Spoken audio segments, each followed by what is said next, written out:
ฟังเพลงลูกกรุงอย่าลืมลูกทุ่งที่ขับรถไทย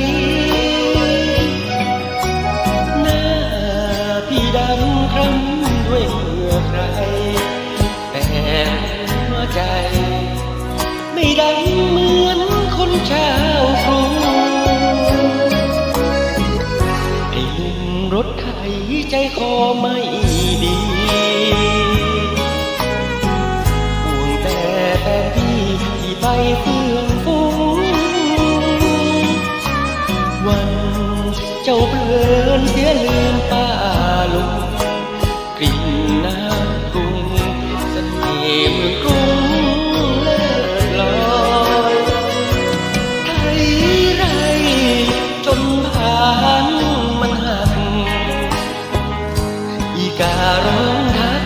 ที่ก็ชักเศร้าซอย5 ปีกว่าตั้งตารอคอยคือน้องกรอยไปเป็นเมียน้อยนายห้างขายยาไปเรียนเสริมสวยทำไมตั้งนานป้าลุงทางบ้านเขาห่วงคอยหาพี่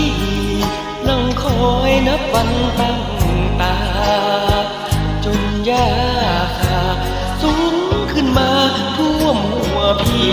เอง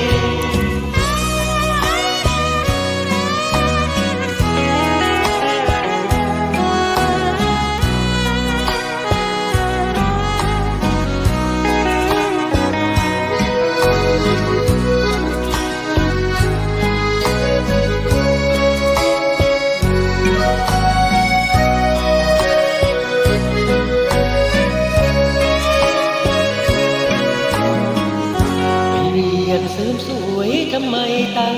นานถ้าลุงทางบ้านเฝ้าห่วงคอยหาพี่นั่งคอยนับวันตั้งตาจนยาคาสูงขึ้นมา